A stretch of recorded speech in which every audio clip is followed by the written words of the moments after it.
جذبہ خدمت سے سرشار، دولت اور حوصلے سے مالا مال، ایک سرفرے کی داستان۔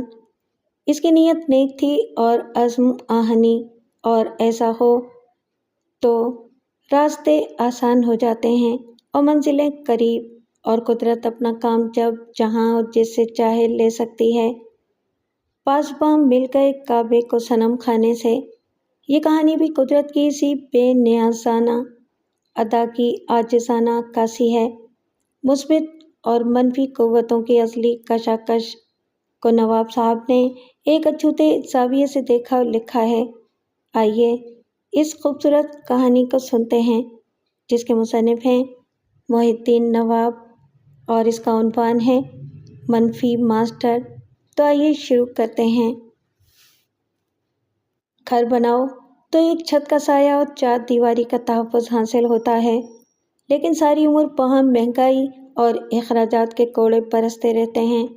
مسجد بناؤ تو ایک چھت کی چھاؤں بھی ملتی ہے اور چار دیواری کا تحفظ بھی حاصل ہوتا ہے۔ وہاں ایمان کی چھاؤں میں، دین کی پناہ میں، مہنگائی پریشان کرنے اور تفکرات میں مبتلا کرنے نہیں آتی، مگر ہاں، وہاں مہنگائی پیدا کرنے والے بھی آتے ہیں اور مہنگائی برداشت کرنے والے بھی۔ وہاں سے سبھی کو ملتا ہے، سبھی کچھ نہ کچھ مانگنے آتے ہیں۔ ایک مانگتا ہے منافع کی شرح اور بڑھ جائے، دوسرا گڑ گڑاتا ہے مہنگائی کم ہو جائے۔ دونوں کو ہی ملتا ہے۔ گھر میں چوروں بے ایمانوں کا داخلہ ممنوع ہوتا ہے، مسجد میں نہیں ہوتا۔ اپنی اور گھر کی سلامتی کے لیے دروازے پر تالا ڈالا جاتا ہے، مسجد میں عام طور پر تالا نہیں ڈالا جاتا۔ شریف اور بدمعاش، ایماندار اور بے ایمان کسی وقت بھی اپنی اپنی ضرورت کے مطابق سجدے کرنے چلے آتے ہیں۔ دنیا کے ہر گھر میں گالیاں ہوتی ہیں، مسجد کے دروازے پر نہیں ہوتی۔ کسی بے ایمان کے لیے نفرت کا شائبہ تک نہیں ہوتا۔ گھر بناؤ تو باپ بیٹے اور بھائی بھائی میں ملکیت کا جھگڑا شروع ہو جاتا ہے۔ مسجد بناؤ تو وہاں کسی کی ملکیت اور اجارہ داری نہیں ہوتی۔ خدا کا وہ گھر صرف بے گناہوں کا ہی نہیں، گناہ گاروں کا بھی ہوتا ہے۔ گھر اور مسجد کا موازنہ اس لیے ہے کہ ایک کروڑ پتی تاجر اپنے وسیع و عریض پلاٹ پر ایک انتہائی خوبصورت مسجد اور اسلامک یونیورسٹی بنانا چاہتا تھا۔ اس کا خواب تھا کہ مسجد کے ساتھ لڑکیوں اور لڑکوں کے لیے اسلامک یونیورسٹی بھی قائم کی جائے۔ اس یونیورسٹی کے اساتذہ قرآن مجید اور احادیث کی تعلیمات پر مکمل دسترس رکھتے ہوں۔ ایسے علماء دین سے فیض یاب ہونے والے طلباء و طالبات ڈگریاں حاصل کر کے زمین کے ایک سرے سے دوسرے سرے تک جائیں اور رسول کریم صلی اللہ علیہ وآلہ وسلم کی سیرت اور طرز تعلیم کو اپنا کر ساری دنیا کو متاثر کریں اور رہتی دنیا تک اس مسجد اور اسلامک یونیورسٹی کا نام روشن کرتے رہیں۔ عیاش شاہ کے خواب سہانے تھے، مگر بہت مہنگے تھے۔ ایک عظیم الشان مسجد اور یونیورسٹی قائم کرنے کے لیے کروڑوں روپے کی ضرورت تھی۔ اس نیک اور ایمان افروز منصوبے کو پایۂ تکمیل تک پہنچانے کے لیے کم و بیش 40 کروڑ روپے کی رقم درکار تھی، تاکہ نیک مقاصد اور زیادہ پھلتے پھولتے رہتے۔ اس کے پاس ایک وسیع و عریض پلاٹ تھا، وہ کمرشل نقطہ نگاہ سے نہایت منافع بخش تھا۔ اس وقت اس کی قیمت 8 کروڑ روپے تھی۔ 2 کروڑ روپے کاروبار میں گردش کر رہے تھے، 1 کروڑ 20 لاکھ کی کوٹھی تھی اور 1 کروڑ روپے اس کی بیٹی اریبہ کے اکاؤنٹ میں محفوظ رکھے تھے۔ وہ رقم بیٹی کی امانت تھی، کوٹھی بھی اریبہ کی تھی، لہٰذا اس کے پاس نقدی اور جائیداد کی صورت میں اپنی ذاتی رقم 10 کروڑ روپے سے کچھ زیادہ تھی۔ اس نے اریبہ سے اور اپنے مشیر خاص سے کہا، ہمیں ابتدائی طور پر 20 کروڑ روپے کی ضرورت ہے۔ میں 8 کروڑ کی زمین مسجد اور اسلامک یونیورسٹی کے لیے وقف کر دوں گا۔ جو رقم کاروبار میں گردش کر رہی ہے، اس کا منافع بھی مسجد کی تعمیر میں لگاتا رہوں گا۔ میری کوٹھی اور کاروبار کی وارث اریبہ ہے، یہ بھی کاروبار کا منافع ہمارے اس پروجیکٹ میں لگاتی رہے گی۔ اس کے باوجود 10 کروڑ کی کمی رہ جاتی ہے۔ اریبہ نے کہا، یہ بہت بڑی کمی ہے۔ اگر ہم مخیر حضرات سے چندہ مانگتے رہے تب بھی کئی برسوں میں صرف 2-3 کروڑ روپیہ ہی جمع ہو سکے گا۔ وہ ایک گہری سانس لے کر بڑی حسرت سے بولا، پتہ نہیں میری زندگی کتنی رہ گئی ہے، آنکھیں بند ہونے سے پہلے اپنی مسجد اور اسلامی یونیورسٹی کو دیکھنا چاہتا ہوں۔ کاروباری مشیر نے کہا، اگر آپ تنہا یہ نیک کام کرنا چاہیں گے تو اتنا بڑا پروجیکٹ اگلے 10 برسوں میں بھی مکمل نہیں ہو پائے گا۔ آئندہ اریبہ بھی اسے کئی برسوں میں مکمل کر پائے گی۔ بیٹی اپنے باپ کے دینی جذبات کو اور بلند عزائم کو اچھی طرح سمجھتی تھی۔ اس نے مشیر سے کہا، کوئی ضروری نہیں ہے کہ اس مسجد اور اسلامی یونیورسٹی سے ابو کا نام ہی وابستہ رہے۔ ہم نام نہیں کام چاہتے ہیں۔ اگر اس سلسلے میں ایک ٹرسٹ قائم کیا جائے اور ہماری طرح 2-4 باحیثیت افراد اس پروجیکٹ میں شامل ہو جائیں تو انشاءاللہ 1 سال کے بعد ہی ابو اپنے خوابوں کی تعبیر دیکھ سکیں گے۔ بے شک میں اپنا نام نہیں اپنے دین کا کام چاہتا ہوں۔ یہاں جو اسلامی یونیورسٹی قائم ہوگی اس کے ذریعے دنیا کے ہر ملک میں، ہر قوم میں دینی تعلیمات کو پہنچانا چاہتا ہوں۔ یہ طے پا گیا کہ مسجد اور اسلامی یونیورسٹی کے لیے بڑے بڑے اخبارات میں اشتہارات شائع کرائے جائیں گے۔ جو اس پروجیکٹ میں شامل ہونا چاہتے ہیں انہیں بتایا جائے کہ ایاز شاہ اپنی 8 کروڑ کی منافع بخش زمین اس پروجیکٹ کے لیے وقف کر رہے ہیں اور حسب توفیق ہر ماہ 50,000 روپے عطیے کے طور پر دیا کریں گے۔ جب یہ اشتہار شائع ہوا تو کتنے ہی عبادت گزار کروڑ پتی اور ارب پتی اس پروجیکٹ میں شامل ہونے کے لیے ایاز شاہ سے رابطہ کرنے لگے، اس سے ملاقات کے لیے بھی آنے لگے۔ انہوں نے کہا، آپ کا یہ پلاٹ شہر کے بہت ہی اہم کاروباری حصے میں ہے۔ اگر مسجد اور یونیورسٹی کی تعمیر سے پہلے اس پلاٹ کے ایک حصے میں شاپنگ پلازا اور کچھ شو رومز بنا دیے جائیں تو ماہانہ لاکھوں کروڑوں روپے کی آمدنی ہوگی۔ پھر اس آمدنی سے ہم اپنا اصل پروجیکٹ شروع کر سکیں گے۔ ایاز شاہ نے کہا، یہ تو میں تنہا بھی کر سکتا ہوں۔ شاپنگ پلازا اور شو رومز بنانے میں تقریباً 1 سال کا عرصہ لگے گا۔ اس کے بعد وہاں سے ماہانہ کرایہ وصول ہوتا رہے گا۔ وہ تمام رقم اس پروجیکٹ کے لیے وقف رہے گی۔ پتہ نہیں رقم جمع ہونے میں اور پروجیکٹ شروع ہونے میں کتنا عرصہ لگے گا۔ میں زیادہ سے زیادہ 2 برس کے اندر اپنے خواب کی تعبیر دیکھنا چاہتا ہوں۔ اسی لیے آپ حضرات کو اس نئے کام میں شرکت کے لیے مدعو کیا ہے۔ وہ سب اگرچہ دیندار تھے، عبادت گزار تھے، لیکن فطرتاً سوداگر تھے۔ ایسا سودا کرنا چاہتے تھے کہ اپنے بینک اکاؤنٹ سے کم رقم نکالی جائے اور ایاز شاہ کے پلاٹ سے ہی منافع حاصل کر کے وہاں ایک عظیم پروجیکٹ میں شامل ہوا جائے۔ 2 دنوں کے بعد ہی کبریا جان نامی ایک بزنس مین نے اپنے سیکرٹری کے ذریعے ایاز شاہ سے ملاقات کا وقت مقرر کیا۔ کبریا جان کے متعلق کہا جاتا تھا کہ وہ ایک کھرب پتی بزنس مین ہے، چین آف ہوٹلز کا مالک ہے۔ کئی ممالک میں اس کے 5 اسٹارز ہوٹل ہیں۔ اس کے تمام ہوٹلز انتہائی لگژری تھے۔ بہت بڑے رقبے پر شراب خانے اور قمار خانے بھی تھے۔ خوبصورت سوئمنگ پول کے کنارے کنارے اوور نائٹ کاٹیجز بنے ہوئے تھے۔ وہ راتوں کو کھلتے تھے اور صبح ہونے سے پہلے بند ہو جاتے تھے۔ وہ سب الف لیلوی طرز کے کاٹیج تھے اور وہاں ایسی رومانی اور جذباتی فضا پیدا کی جاتی تھی کہ عیاش مرد زر خرید حسیناؤں کے ساتھ وہاں پہنچتے تھے اور صبح تک اس طلسماتی ماحول میں ڈوبے رہتے تھے۔ کبریا جان اس ملک میں بھی ایسا ہی ایک عشرت کدہ بنانا چاہتا تھا۔ اس مقصد کے لیے ایاز شاہ کی وہ زمین اس کی نظروں میں تھی۔ ایک لگژری 7 اسٹار ہوٹل کے لیے اس کا محل وقوع انتہائی کاروباری اور منافع بخش تھا۔ وہ اس زمین کو کسی بھی طرح حاصل کر لینے کی طاق میں تھا۔ ایسے ہی وقت ایک اخبار میں یہ اشتہار پڑھ کر اس نے ناگواری سے منہ بنایا کہ ایاز شاہ اتنی قیمتی زمین کو مسجد اور مدرسے کے لیے وقف کر رہا ہے۔ اس نے مختلف ذرائع سے معلومات حاصل کی کہ کیا ایاز شاہ اپنی زمین فروخت کر کے شہر کے مضافات میں دوسری زمین خرید کر اپنا پروجیکٹ مکمل کر سکتا ہے؟ اس سوال کا جواب انکار میں ملا تھا۔ ایاز شاہ کے دل میں یہ بات سمائی ہوئی تھی کہ وہ زمین اس کے آباء و اجداد کے زمانے سے اس کی ملکیت ہے۔ وہ اسی زمین پر نیک کام کرے گا تو اس کے آباء و اجداد کو بھی ثواب ملتا رہے گا۔ آئندہ نسلیں بھی اس نیک کام میں مصروف رہا کریں گی۔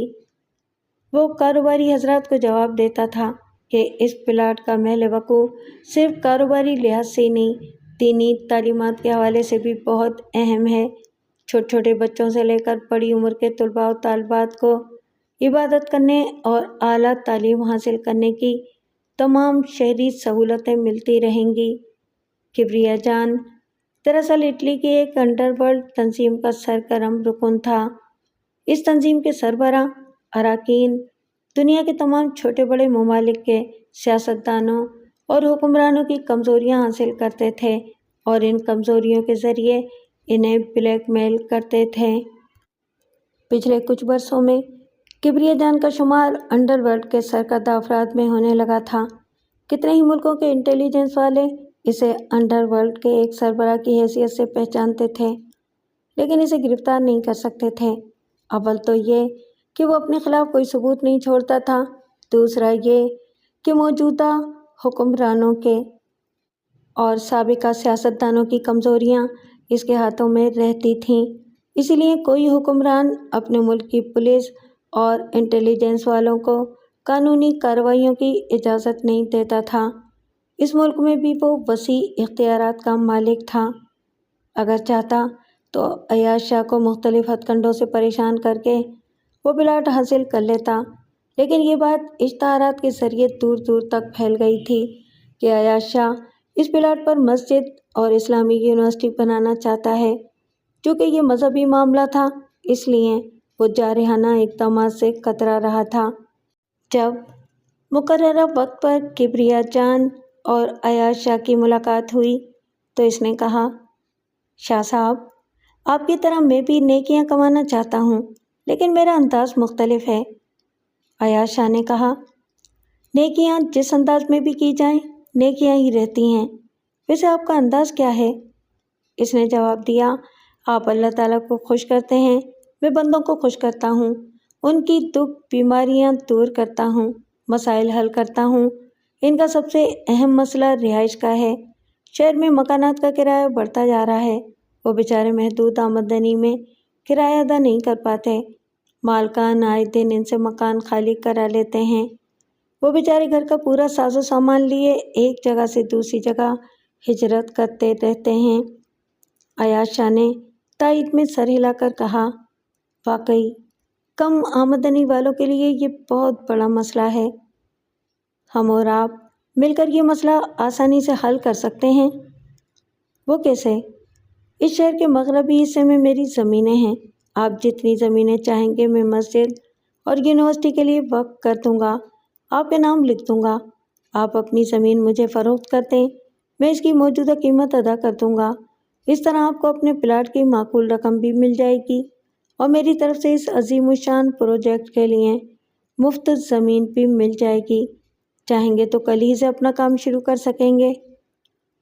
آپ جیسے کتنے ہی دولت مند افراد ایسی پیشکش کر چکے ہیں، بڑی بڑی زمینیں مفت دینے کا وعدہ کر کے میری زمینیں خریدنا چاہتے ہیں، مگر سب کے لیے میرا ایک ہی جواب ہے، اور وہ یہ کہ میں اپنا پروجیکٹ اپنے باپ دادا کی زمین پر ہی مکمل کروں گا۔ یہ تو سراسر ضد ہے، آپ انسانوں کی فلاح و بہبود کے لیے سوچیں۔ شہر کے وسط میں آپ کے پلاٹ پر ہزاروں مکانات تعمیر کیے جائیں گے، میں وہ مکانات ضرورت مندوں کو الاٹ کر دوں گا، اس نیکی میں آپ کا عمل بھی شامل رہے گا، آپ کو بھی ثواب ملے گا۔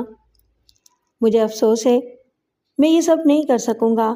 آپ دین کو نظر انداز کر کے صرف دنیاوی مسائل حل کرنا چاہتے ہیں، جبکہ میں مسجد اور اسلامی یونیورسٹی کے علاوہ سینکڑوں مکانات کی تعمیر کرواؤں گا۔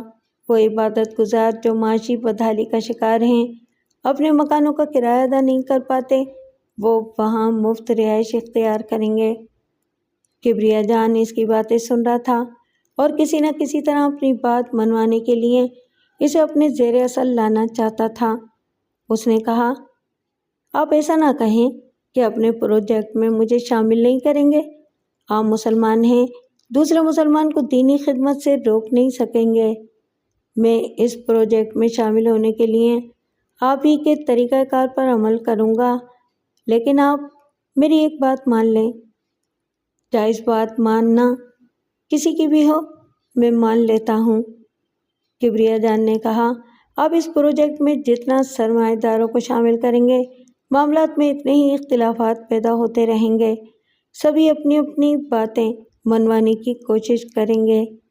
وہ سرمایہ دار اپنے مفادات کے پیش نظر ایک مضبوط گروہ بنا لیں گے اور آپ کو تنہا چھوڑ دیں گے۔ یوں آپ کی تنہا رائے کبھی قابل قبول نہیں ہوگی۔ بے شک، عیاشہ نے تائید میں سر ہلا کر کہا، ایسا ہو سکتا ہے۔ اب تک جتنے سرمایہ دار میرے پروجیکٹ میں شامل ہونے آ رہے ہیں، وہ سبھی کاروباری نقطۂ نظر سے باتیں کرتے ہیں اور دینی معاملات کو ثانوی حیثیت دیتے ہیں۔ ماشاء اللہ، آپ سمجھدار ہیں، ان حقائق کو سمجھ رہے ہیں۔ پھر کیوں نہ صرف ہم دو مل کر اس پروجیکٹ کو مکمل کریں؟ آپ کے پاس زمین ہے اور میرے پاس وسائل ہیں۔ آپ نے 20 کروڑ کا ابتدائی بجٹ بنایا ہے۔ میں ایک عظیم الشان مسجد اور شاندار اسلامک یونیورسٹی قائم کرنے کے لیے 40 کروڑ خرچ کر سکتا ہوں۔ ایسی بات ہے تو میں اپنے پروجیکٹ میں سرمایہ لگانے والوں کی بھیڑ نہیں لگاؤں گا۔ ہم دونوں کے درمیان ایسا معاہدہ ہونا چاہیے کہ ہمارا یہ پروجیکٹ 1 یا 1.5 برس کے اندر مکمل ہو جائے۔ معاہدہ ہونے کے فوراً بعد ہی میں کام شروع کرا دوں گا۔ آپ دیکھیں گے یہ کام دن رات جاری رہے گا۔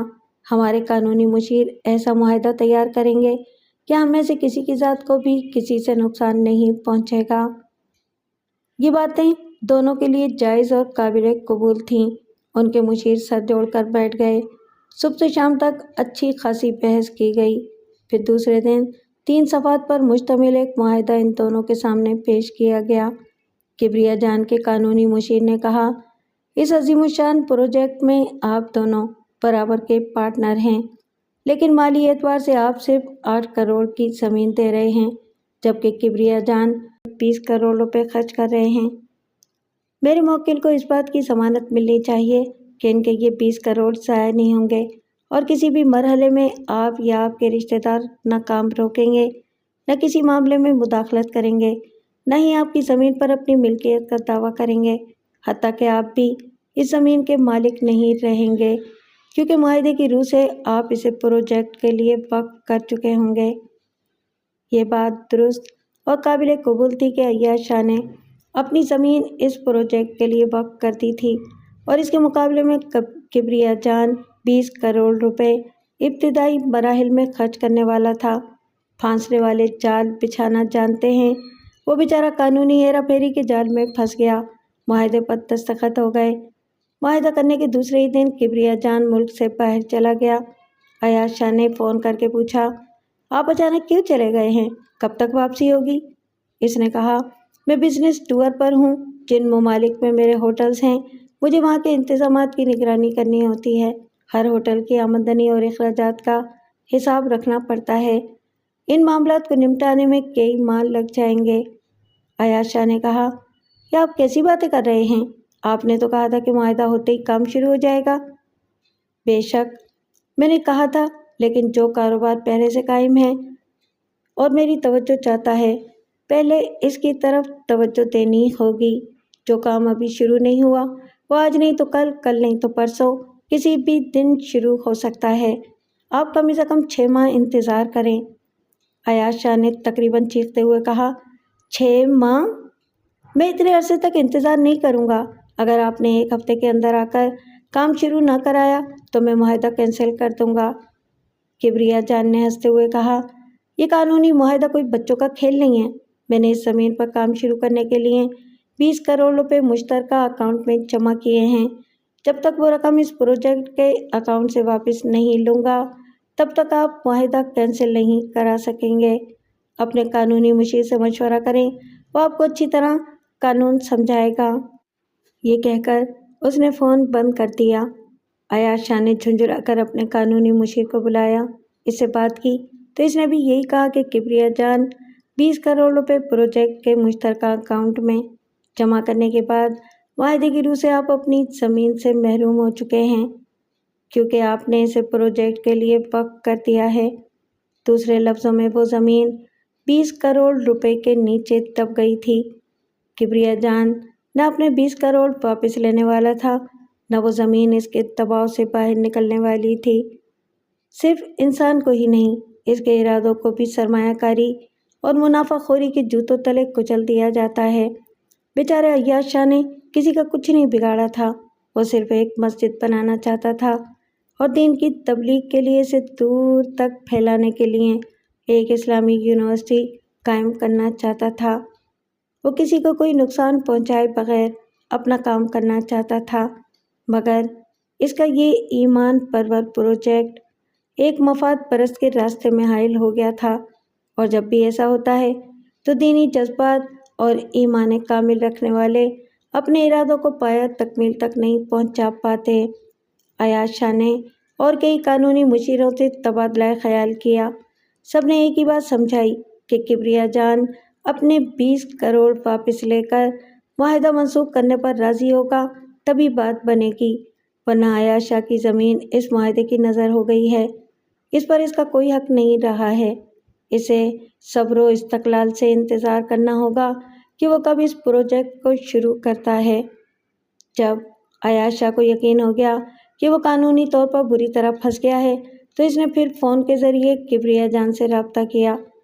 بڑی عاجزی سے کہا، کبریا جان، خدا کے لیے نیک کام میں دیر نہ کرو، واپس آ جاؤ۔ یہ کام شروع ہو جائے تو پھر چلے جانا، یہاں کا کام میری نگرانی میں ہوتا رہے گا۔ کبریا جان نے کہا، میں نے آپ سے کہا تھا، شہر سے باہر میری ایک بہت ہی وسیع و عریض زمین ہے۔ اگر آپ اپنا پروجیکٹ جلد سے جلد مکمل کرنا چاہتے ہیں، اپنے خوابوں کی تعبیر دیکھنا چاہتے ہیں تو مجھ سے نیا معاہدہ کر لیں۔ اس نے پوچھا، نیا معاہدہ کیا ہوگا؟ یہی کہ جو پروجیکٹ آپ اپنی زمین پر شروع کرنا چاہتے تھے وہ میری زمین پر ہو رہا ہے۔ میری زمین کے مالک آپ ہیں اور پروجیکٹ مکمل کرنے کے لیے میں آپ کو 20 کروڑ روپے دے رہا ہوں۔ عیاش شاہ نے کہا، ہرگز نہیں، یہ آفر آپ نے پہلے بھی دی تھی اور میں نے کہا تھا کہ میں صرف آباء و اجداد کی زمین پر اپنا پروجیکٹ مکمل کروں گا۔ آپ مجھے دھوکہ کر رہے ہیں، مجھے قانونی شکنجے میں لے کر اپنی بات منوا رہے ہیں اور میری زمین اپنے قبضے میں لے رہے ہیں۔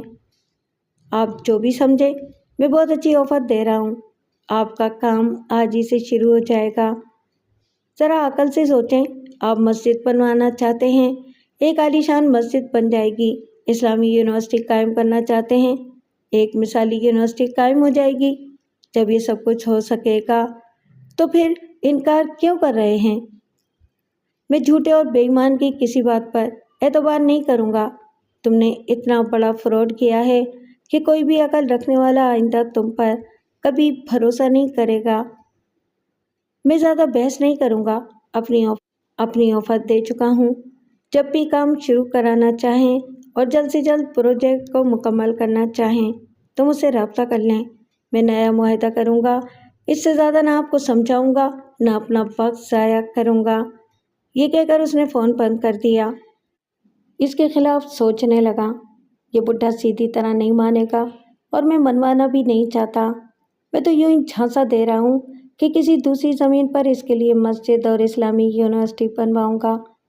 میرا دماغ خراب ہوا ہے کہ خواہ 20 کروڑ روپے خرچ کروں گا۔ وہ سگار کے سرے کو دانتوں سے چباتے ہوئے سوچنے لگا، میں اس زمین کو بڑی حد تک اپنے قبضے میں لے چکا ہوں۔ اگر وہ بڈھا مر جائے گا تو اس زمین کا دوسرا دعوے دار نہیں رہے گا، میں ہی اس کا مالک بن جاؤں گا۔ اس نے سگار کو سلگا کر ایک کش لیا، پھر دھواں چھوڑتے ہوئے سوچنے لگا، سنا ہے اس کی ایک بیٹی ہے، وہ زمین کی ملکیت کا دعویٰ نہیں کر سکے گی، پروجیکٹ شروع کرنے کے معاملے میں باپ کی طرح ضد کرتی رہے گی، مگر نہ تو پروجیکٹ شروع کرا سکے گی اور نہ ہی زمین مجھ سے واپس لے سکے گی۔ وہ کش لگا رہا تھا اور دھواں چھوڑ رہا تھا۔ پھر اس نے فون پر نمبر پنچ کیے، اسپیکر کو آن کر کے اسے میز پر رکھ دیا۔ تھوڑی دیر بعد دوسری طرف سے آواز سنائی دی، یس باس، نیولا حاضر ہے۔ وہ بولا، 24 گھنٹے عیاش شاہ کی نگرانی کرو، اس کی مصروفیات کو دیکھو اور سمجھو، 2 مسلح گارڈز اس کے ساتھ رہتے ہیں۔ 24 گھنٹے بعد بہت محتاط رہ کر اسے ٹھکانے لگا دو۔ یس باس، وہ 24 گھنٹے بعد زندہ نہیں رہے گا، کبریا جان نے بڑی شفاقی سے کہا۔ یہ تو تم اچھی طرح جانتے ہو، میں ناکام حملہ کرنے والوں کو زندہ نہیں چھوڑتا۔ یس باس، ہم سب جانتے ہیں، اسی لیے جان کی بازی لگا کر آپ کا کام کر گزارتے ہیں۔ وقت نوٹ کرو، ٹھیک 24 گھنٹے بعد عیاش شاہ اس دنیا سے جائے گا یا پھر تم جاؤ گے۔ موت صرف تمہارے شکار کے ساتھ نہیں، تمہارے ساتھ ساتھ بھی چلے گی۔ یہ کہہ کر اس نے فون بند کر دیا اور پھر زیر لب پڑپڑایا، بے شک اپنی موت سے کوئی بچا نہیں، کوئی نہیں جانتا موت اچانک ہی کب آئے گی اور کیسے آئے گی۔ عیاش شاہ بھی نہیں جانتا تھا کہ اس کے ساتھ کیا ہونے والا ہے۔ اس کا بھائی نیاز شاہ انٹیلیجنس کا ایک اعلیٰ افسر تھا۔ وہ ایک اہم سرکاری معاملے میں ملک سے باہر گیا ہوا تھا۔ 2 ماہ بعد واپس آیا تو پتہ چلا کہ بڑے بھائی نے کبریا جان سے اپنے پروجیکٹ کے سلسلے میں معاہدہ کیا تھا اور اب پچھتا رہا ہے۔ اس نے عیاش شاہ سے کہا، بھائی جان، آپ نے کبریا جان سے معاہدہ کر کے بہت بڑی غلطی کی ہے۔ آپ کو میرا انتظار کرنا چاہیے تھا یا فون پر بتانا چاہیے تھا کہ کس سے معاہدہ ہو رہا ہے اور کس طرح ہو رہا ہے۔ عیاش شاہ نے کہا، اگر میں بتا دیتا تو تم کیا کر لیتے؟ جو آپ نہیں جانتے وہ میں جانتا ہوں۔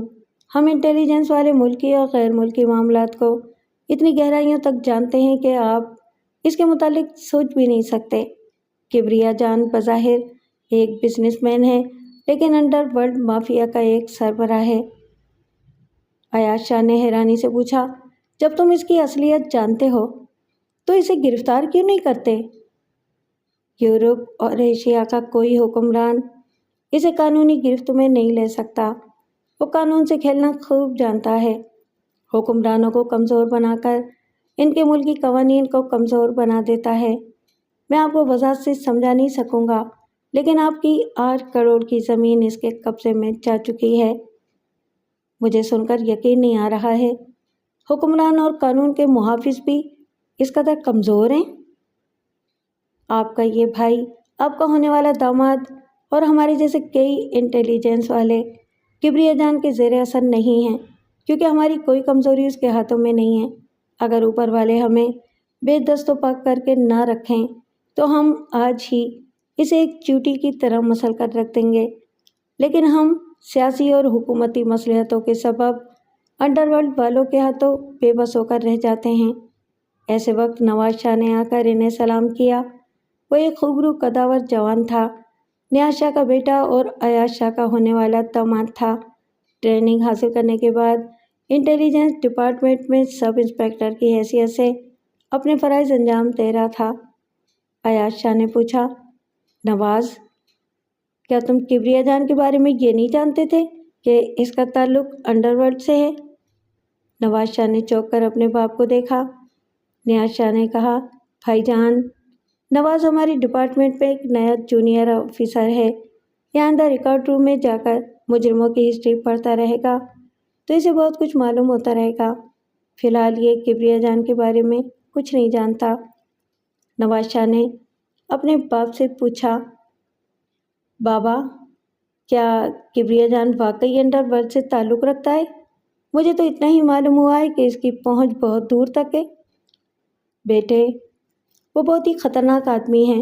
اگر چاہتا تو بھائی جان کے اس پلاٹ پر جبراً قبضہ جما لیتا، مگر اس پلاٹ کا تعلق مذہبی معاملات سے بہت گہرا ہے، اس لیے وہ کمبخت بڑی ہیرا پھیری سے بھائی جان کو پریشان کر رہا ہے۔ یوں سمجھو کہ ان کی زمین پر تقریباً قبضہ جما چکا ہے۔ ہم میں سے کوئی اس کا کچھ نہیں بگاڑ سکے گا۔ ایسی باتیں نہ کریں پاپا، اگر وہ مجرمانہ طاقت اور اختیارات رکھتا ہے تو ہم بھی اس سے کم تو نہیں ہیں، ہمارے پاس بھی قانون کی طاقت ہے۔ بیٹے، یہ بات سمجھنے کی کوشش کرو کہ وہ اپنی مجرمانہ طاقت اور اختیارات سے ہمارے قانون کو کمزور بنا چکا ہے۔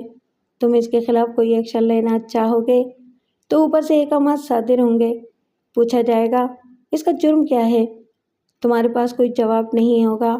اس نے تمہارے بڑے ابو سے جو معاہدہ کیا ہے وہ قانونی ہے اور قانون کے مطابق اس کا پلڑا بھاری ہے۔ نواز نے کہا، یہ بات سمجھ میں آ رہی ہے کہ بیشتر ممالک میں اس کے لگژری ہوٹلز ہیں۔ وہ ایسے ہی ایک ہوٹل بڑے ابو کی زمین پر بنانا چاہتا ہے جہاں مسجد اور اسلامک یونیورسٹی کی عمارتیں تعمیر ہونی چاہیے۔ یہ تو سراسر شیطانی حرکت ہے۔ عیاش شاہ نے کہا، مسجد اور اسلامی یونیورسٹی کے متعلق اچھے خاصے اشتہارات شائع ہو چکے ہیں۔ اس شہر کے سبھی لوگ جانتے ہیں میرا وہ وسیع اور اس پلاٹ صرف دینی مقاصد کے لیے ہے۔ کوئی دوسری عمارت تعمیر کرنے کی کوششیں کی جائیں گی تو دینی جذبے رکھنے والے سڑکوں پر نکل آئیں گے۔ ہم کبریا جان کو اس کے ناپاک ارادوں میں کامیاب نہیں ہونے دیں گے۔ نیاز شاہ نے کہا، پتہ نہیں کیا ہونے والا ہے، میں تو اتنا جانتا ہوں کہ بعض اوقات وہ ہو جاتا ہے جو کبھی ہونا نہیں چاہیے، اور یہ سب کچھ ایسے سیاسی رنگ ڈھنگ سے ہوتا ہے کہ ہماری قوم دیکھتی رہ جاتی ہے، احتجاج کرنا بھول جاتی ہے، رفتہ رفتہ حالات سے سمجھوتا کر لیتی ہے۔ نواز شاہ وہاں سے اٹھ کر اپنی بڑی امی سے ملنے کے لیے دوسرے کمرے میں آ گیا۔ بزرگوں سے ملنے کا محض بہانہ تھا۔ وہ تو بچپن کی ہمجولی اور اپنی منگیتر اریبہ کے ساتھ کچھ وقت گزارنا چاہتا تھا۔ اس کی بڑی امی کچن میں مصروف تھیں۔ اریبہ نے مسکرا کر کہا، آپ کچن میں جائیں، امی سے ملاقات بھی ہوگی اور کھانے کو بھی خوب ملے گا۔ وہ مسکرا کر بولا، میں بھوکا نہیں ہوں، البتہ پیاسا ہوں، نظروں کی پیاس بجھانے آیا ہوں۔ وہ منہ پھیر کر ایک طرف جاتے ہوئے بولی، سوری، میں رومانٹک موڈ میں نہیں ہوں، میرے ابو کا خواب میرا بھی خواب ہے، ایک دشمن ہمارے خوابوں کی تعبیر چھین رہا ہے، تمہیں مجھ سے محبت ہے تو خدا کے لیے اس سلسلے میں کچھ کرو۔ وہ ایک گہری سانس لے کر صوفے پر بیٹھتے ہوئے بولا، ابھی مجھے پاپا سے معلوم ہوا ہے، اس کمبخت کا تعلق انڈر ورلڈ سے ہے۔ میں بھی تمہارے اور بڑے ابو کے خوابوں کی تعبیر چاہتا ہوں۔ ابھی آفس جاؤں گا اور سب سے پہلے کبریا جان کے متعلق پوری معلومات حاصل کروں گا، شروع سے آخر تک اس کی ہسٹری پڑھوں گا، دیکھوں گا اس کے خلاف کیا کر سکتا ہوں۔ وہ روز صبح اریبہ اور اس کے والدین سے ملنے آتا تھا، پھر اپنی گاڑی میں عیاش شاہ کو اس کی فیکٹری تک پہنچانے کے بعد اپنی ڈیوٹی پر جایا کرتا تھا۔ ایسے وقت ان کے پیچھے گاڑی میں 2 مسلح گارڈز بیٹھے رہتے تھے۔ اس روز معلوم ہوا ایک سیکورٹی گارڈ بیمار ہو گیا ہے۔ اس نے خط لکھ کر اپنے بھائی کو عیاش شاہ کے پاس بھیجا تھا۔ خط میں لکھا تھا، میں سخت بیمار ہوں، بیماری کے باعث اپنے بھائی کو ڈیوٹی پر بھیج رہا ہوں۔ یہ بھی تربیت یافتہ سیکورٹی گارڈ ہے، آپ اس کے کاغذات دیکھ کر اطمینان کر سکتے ہیں۔ جو سیکورٹی گارڈ بیمار ہوا تھا وہ قابل اعتماد تھا، اور جس شخص کو اس نے بھیجا تھا اس کے کاغذات کہہ رہے تھے کہ وہ بھی قابل اعتماد ہے۔ عیاش شاہ اگلی سیٹ پر بیٹھا ہوا تھا، ڈرائیونگ سیٹ پر نواز شاہ تھا۔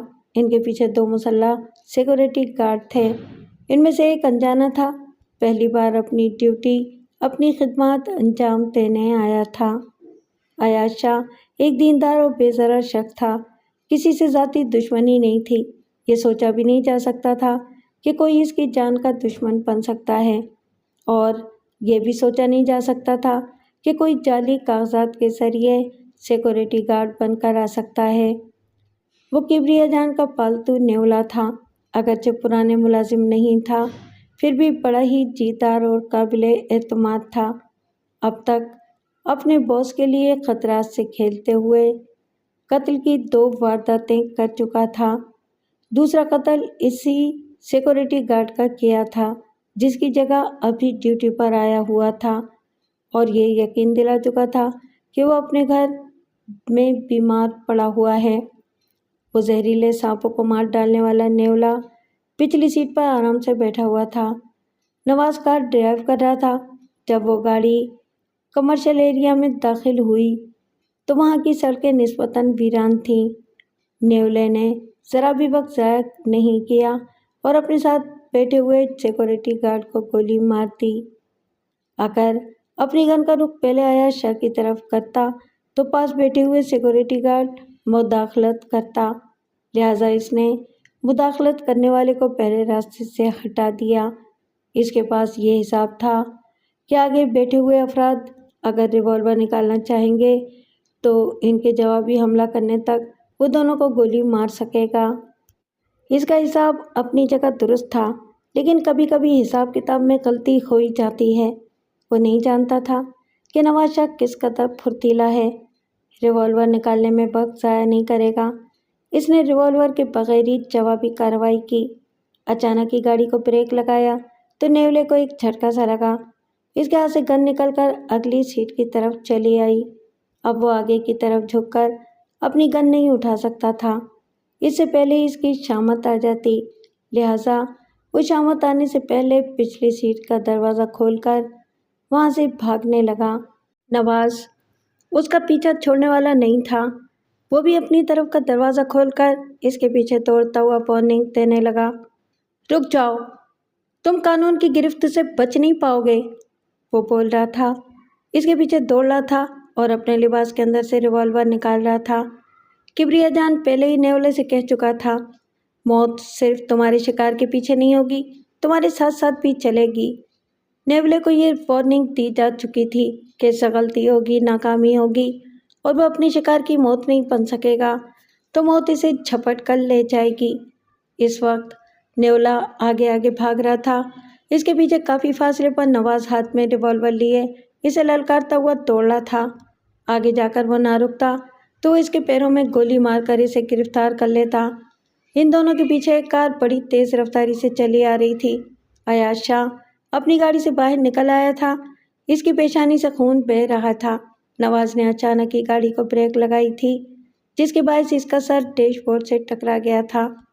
ایسے ہی وقت فائرنگ کی آواز کے ساتھ ایک گولی کار کی باڈی سے ٹکراتی ہوئی اس کے قریب سے گزری۔ وہ فوراً ہی جھکتا ہوا کار کے دوسری طرف چلا گیا۔ تیز رفتاری سے گزرنے والی گاڑی سے فائرنگ ہوئی تھی اور اب وہ آگے دوڑنے والے نواز کی طرف بڑھ رہی تھی۔ اس نے فائرنگ کی آواز سن کر دوڑتے ہوئے سر گھما کر دیکھا، وہ آندھی طوفان کی رفتار سے آنے والی گاڑی اس کے سر پر آ پہنچی تھی۔ اس نے ایک دم سے چھلانگ لگا کر سڑک کے کنارے گرتے ہوئے دیکھا کہ اس کار کو چلانے والا کون ہے اور کیوں فائرنگ کرتا ہوا گزر رہا ہے۔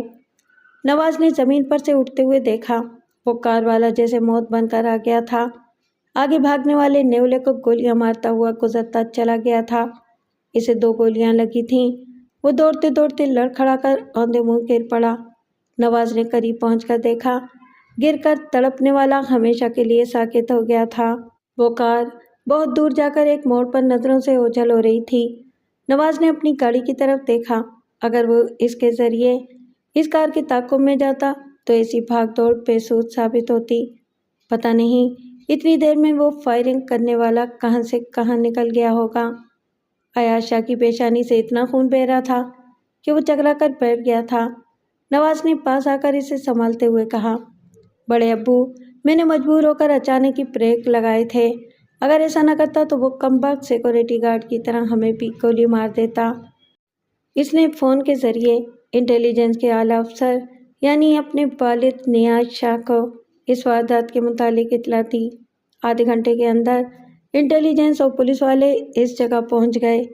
ایاز شاہ کو طبی امداد پہنچائی گئی۔ سیکورٹی گارڈ اور نیولے کی لاشوں کو اٹھا کر پوسٹ مارٹم کے لیے روانہ کر دیا گیا۔ اس دیندار کو ایک مسجد بنانے کی سزا مل رہی تھی۔ وہ زندگی میں پہلی بار ایسی حیران اور پریشان کر دینے والی صورتحال سے دوچار ہوا تھا۔ انٹیلیجنس کے اعلیٰ افسر نیاز شاہ کے لیے بھی یہ بڑی حیرانی کی بات تھی کہ اس کے بڑے بھائی کو باقاعدہ پلاننگ کے مطابق ہلاک کرنے کی کوشش کی گئی تھی۔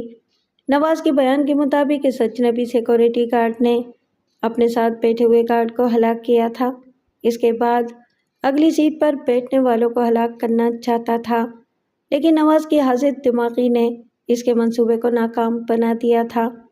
یہ معلوم نہیں کیا جا سکتا تھا کہ سیکورٹی گارڈ بن کر آنے والا اجنبی کون تھا اور کیوں ان سب کو ہلاک کرنا چاہتا تھا۔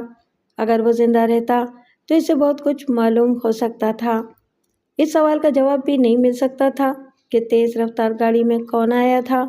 اس نے پہلے ایاز شاہ پر گولی چلائی تھی، وہ خوش قسمتی سے بچ گیا تھا، پھر وہ اپنی گاڑی سے نواز شاہ کو کچل دینا چاہتا تھا۔ اس کا وہ حملہ بھی ناکام رہا تھا، مگر تیسرا حملہ کامیاب رہا تھا۔ وہ اس اجنبی سیکورٹی گارڈ کو گولیاں مارتا ہوا گزر گیا تھا۔ یوں اس نے نیولے کے متعلق معلومات حاصل کرنے کے تمام دروازے بند کر دیے تھے۔ وہ سفید رنگ کی میلی سی سیکنڈ ہینڈ کار تھی اور اس قدر تیز رفتاری سے وہ گزرتی ہوئی گئی تھی کہ کوئی اس کی نمبر پلیٹ نہیں پڑھ سکا۔ ایاز شاہ گولی سے بچنے کے لیے اپنے کار کے پیچھے چلا گیا تھا۔ نواز بھی جان بچانے کی فکر میں ایک طرف چھلانگ لگا کر گر پڑا تھا، مگر اتنا پہچان گیا تھا کہ وہ 80 ماڈل کی ٹویوٹا کار تھی۔ اس کار کو پورے شہر میں تلاش کرنے کا حکم جاری کیا گیا۔ نیاز شاہ نے کہا، بھائی جان، میں وہ معاہدہ پڑھنا چاہتا ہوں جو آپ نے کبریا جان سے کیا ہے۔ اس نے گھر آ کر اس معاہدے کو پڑھا اور پھر کہا، بھائی جان، اس عظیم الشان پروجیکٹ کو قائم رکھنے کی ذمہ داری آپ پر اور کبریا جان دونوں پر ہے۔ آپ نے اسے 20 کروڑ کے مقابلے میں صرف 8 کروڑ کی زمین دی ہے، چونکہ اسے مسجد اور اسلامی یونیورسٹی کے لیے وقف کر دیا گیا ہے۔ اس لیے نہ آپ اپنی زندگی میں اس کی ملکیت کا دعویٰ کر سکتے ہیں اور نہ آپ کے بعد آپ کی اولاد کر سکتی ہے۔ یہی کہ آج آپ پر قاتلانہ حملہ کیا گیا، میں کبریا جان کی مکاری کو سمجھ رہا ہوں۔ وہ آپ کو قتل کر کے اپنا راستہ صاف کر رہا ہے۔ اس معاہدے میں صاف طور پر لکھا ہوا ہے کہ کوئی تیسرا اس پروجیکٹ کے معاملات میں مداخلت نہیں کرے گا، لہٰذا آپ کے بعد اریبہ یا کوئی دوسرا رشتہ دار بھی مداخلت نہیں کر سکے گا۔ کوئی اس سے سوال نہیں کرے گا کہ پروجیکٹ کب شروع ہوگا۔ آپ کے خوابوں کے مطابق وہاں مسجد بنائی جائے گی یا 7 اسٹار ہوٹل تعمیر کیا جائے۔ نواز نے کہا، آج کی واردات اچھی طرح سمجھ میں آ گئی ہے۔ اسی کمبخت نے بڑے ابو پر قاتلانہ حملہ کرایا ہے۔ نیاز شاہ نے کہا، اگر جعلی سیکورٹی گارڈ بن کر واردات کرنے والا گرفتار ہو جاتا تو ہم اسے اگلوا لیتے کہ یہ واردات کبریا جان نے کرائی ہے، مگر وہ بہت چال باز ہے۔ اس نے ایک موت کے پیچھے دوسری موت کو لگا رکھا تھا۔ ایاز شاہ نے سر جھکا کر بڑے دکھ سے کہا، مجھے میرے خواب کی تعبیر نہیں ملے گی۔ میں ایک شیطان کے چکر میں پڑ گیا ہوں۔ وہ مردود میری ہی زمین پر مجھے مسجد کی ایک اینٹ بھی رکھنے نہیں دے گا۔ نواز نے کہا، صرف اتنا ہی نہیں، وہ آئندہ بھی آپ کی جان لینے کی کوشش کرتا رہے گا۔ آپ گھر کے اندر و باہر سیکورٹی گارڈز کی تعداد بڑھا دیں۔ نیاز شاہ نے کہا، آئندہ میں سیکورٹی گارڈز کا انتخاب کروں گا۔ آپ کھانے پینے کے معاملے میں بھی محتاط رہیں، صرف بھابھی جان اور اریبہ کے ہاتھوں کا پکا ہوا کھائیں، کسی ملازم کے ہاتھوں سے پانی بھی نہ پئیں۔ میں جلد سے جلد اس شیطان کو لگام دینے کی کوشش کروں گا۔ ایاز شاہ نے پوچھا، کیا صرف لگام دینے کی کوشش کرو گے؟ اسے سزا نہیں دو گے؟ وہ مجھ پر قاتلانہ حملہ کر رہا ہے، اسے قاتل کی حیثیت سے گرفتار نہیں کیا جائے گا؟ نیاز شاہ نے بڑی مایوسی سے انکار میں سر ہلاتے ہوئے کہا، آپ سیاسی معاملات کو نہیں سمجھتے۔ ہمیں اوپر والے اس کے خلاف قانونی کارروائی کی اجازت نہیں دیں گے، البتہ ہم اس کی سازش کا پول کھولیں گے تو اسے زیادہ سے زیادہ وارننگ دی جائے گی۔ وہ اس حد تک قابو میں آ جائے گا کہ پھر آپ پر جان لیوا حملہ نہیں کرائے گا۔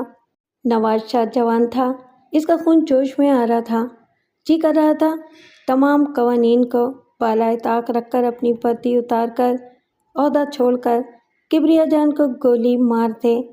وہ قانون کی بالادستی کے لیے انٹیلیجنس کے شعبے میں آیا تھا، بچپن سے اب تک اپنے باپ کی وردی سے اور اس کے شاندار کارناموں سے متاثر ہوتا آیا تھا۔ اس شعبے میں آ کر پتہ چلا کہ وردی پہن کر بدعنوان سیاستدانوں اور انڈر ورلڈ والوں کی بالادستی قائم رکھنا پڑتی ہے۔ ایاز شاہ اپنا موبائل اٹھا کر نمبر پنچ کرنے لگا۔ اس کا اسپیکر آن تھا۔ رابطہ ہونے پر کبریا جان کی آواز سنائی دی۔ نیاز شاہ اور نواز نے چونک کر فون کی طرف دیکھا۔ وہ کہہ رہا تھا، ہیلو ایاز شاہ صاحب، اس ناچیز کو کیسے یاد کیا؟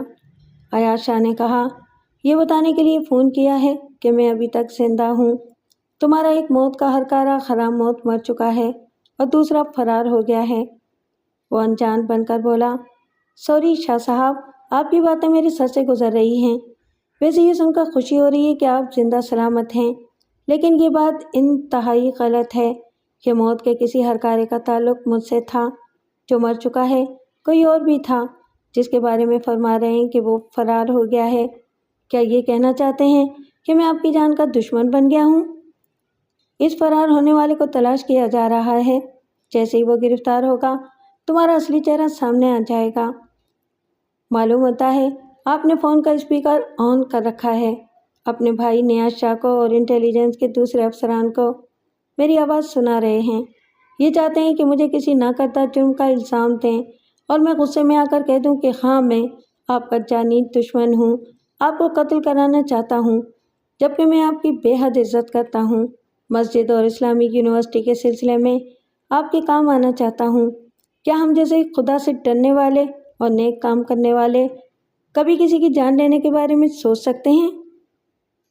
تو پھر یہی بتا دیں، یہ نیک کام کب شروع کر رہے ہیں؟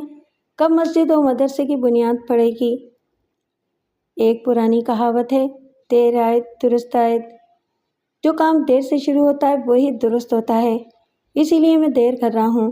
آپ انتظار کریں، دیر ضرور ہوگی مگر اندھیر نہیں ہوگا۔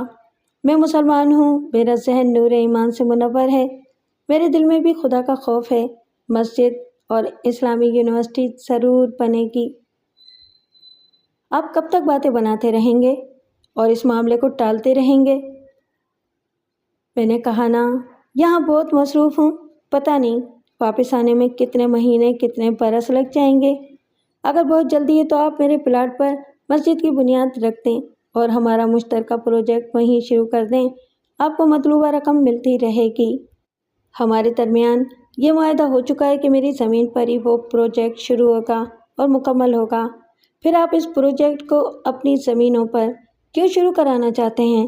اگر ایسا ہوگا تو میری زمین کس کام آئے گی؟ نیکیاں کرنے کے لیے بہت سے کام پڑے ہیں، آپ کی زمین پر بھی ہم بڑی نیکیاں کریں گے۔ وقت آنے دیں، رفتہ رفتہ سب کچھ معلوم ہو جائے گا۔ بہرحال میرا وقت بہت قیمتی ہے، پھر کسی وقت باتیں ہوں گی۔ اس نے رابطہ ختم کر دیا۔ نیاز شاہ نے کہا، بھائی جان، یہ شیطان بہت ہی مکار ہے، اس کی زندگی میں آپ کا پروجیکٹ کبھی شروع نہیں ہو سکے گا۔ ایاز شاہ نے کہا، اور میری زندگی میں میری زمین پر وہ اپنا شیطانی پروجیکٹ کبھی شروع نہیں کر سکے گا۔ اس نے دونوں ہاتھ اٹھا کر کہا، یا اللہ تعالیٰ، میں تجھے ایک ہی دعا مانگتا ہوں، اس شیطان کے منصوبے کو خاک میں ملا دوں اور مسجد کی تعمیر شروع کر دوں۔ اس کے بعد یہ جان تیری دی ہوئی ہے، اسے تیرے ہی سپرد کروں گا۔ سب نے بیک زبان آمین کہا، پھر سر جوڑ کر سوچنے لگے۔ سوچنے کے لیے بہت سی سنگین باتیں تھیں۔ ایاز شاہ کی زندگی خطرے میں تھی۔ یہ بات یقینی تھی کہ اس پر دوبارہ قاتلانہ حملہ ہوگا۔ کبریا جان کے سامنے اپنا شیطانی پروجیکٹ شروع کرنے کا ایک ہی راستہ تھا کہ اس کی راہ میں ایاز شاہ نہ آئے، آنے سے پہلے ہی فنا ہو جائے۔ اس نے ایاز شاہ کے پروجیکٹ والے اکاؤنٹ میں 20 کروڑ روپے رکھے تھے۔ وہ اتنی بڑی رقم کو زیادہ عرصے تک منجمد نہیں رکھنا چاہتا تھا۔ شاہ صاحب کو اپنے پروجیکٹ کی پڑی تھی اور اسے اپنے 7 اسٹار ہوٹل کی فکر تھی کہ جلد سے جلد اس کی تعمیر شروع ہو جائے۔ اس مقصد کے لیے دوسرا قاتلانہ حملہ لازمی تھا۔ دوسری بات، ایسی واردات کرنا اس کے لیے کوئی مشکل کام نہیں تھا، مگر انٹیلیجنس کا اعلیٰ افسر نیاز شاہ اس کے خلاف اعلیٰ حکام کو رپورٹ دے رہا تھا، اس کے راستے کی رکاوٹ بن رہا تھا۔ اسے یہ حقیقت معلوم تھی کہ اعلیٰ حکام اس کے خلاف قانونی کارروائی کی اجازت نہیں دیں گے، لیکن اپنے بڑے بھائی کی سلامتی اور ایک مسجد کی تعمیر کے لیے کچھ تو کرنا ہی تھا۔ پولیس اور انٹیلیجنس کے بے شمار افسران دیانتدار تھے، ان کے دلوں میں خدا کا خوف تھا، انہیں مجرموں کے خلاف قانون کی بالادستی قائم رکھنے کے لیے اٹھائے ہوئے حلف کا پاس تھا۔ وہ تقریباً 20-25 برس سے حلف نامے کے مطابق اپنے فرائض انجام دے رہے تھے، آنے جانے والوں کے ناجائز احکامات کی تعمیل سے انکار کر دیتے تھے۔ ایمان کا راستہ بڑا دشوار ہوتا ہے، بڑی آزمائشوں سے گزرنا پڑتا ہے۔ انکار کی صورت میں ایسے ایماندار افسران کی ترقی رک جاتی تھی، انہیں ٹرانسفر کر کے چھوٹے اور پسماندہ علاقوں میں بھیج دیا جاتا تھا۔ ان کے مقابلے میں قانون سے کھیلنے والے راشی اور بددیانت افسران بڑی بڑی زمینوں، کوٹھیوں اور کاروں کے مالک بن گئے تھے، اور دیانتدار افسران سرکاری مکانوں میں رہتے تھے، چونکہ حرام کی کمائی نہیں کھاتے تھے اس لیے ذاتی مکان بھی نہیں بنا سکتے تھے۔ بہرحال نیاز شاہ ایسے دیانتدار سرکاری ملازمین کی حمایتیں حاصل کر رہا تھا۔ وہ تمام افسران نیاز شاہ کی آواز سے آواز ملا کر کبریا جان کے خلاف احتجاج کرنے لگے۔ انہوں نے کہا، ہم سب یقین کی حد تک جانتے ہیں کبریا جان نے ایاز شاہ پر قاتلانہ حملہ کرایا تھا، جس کے نتیجے میں اس کا ایک سیکورٹی گارڈ مارا گیا۔ اس سے پہلے کہ قاتل کو گرفتار کیا جاتا، اسے بھی قتل کر دیا گیا۔ انہوں نے اعلیٰ حکام کو لکھا تھا، ہم انٹیلیجنس والے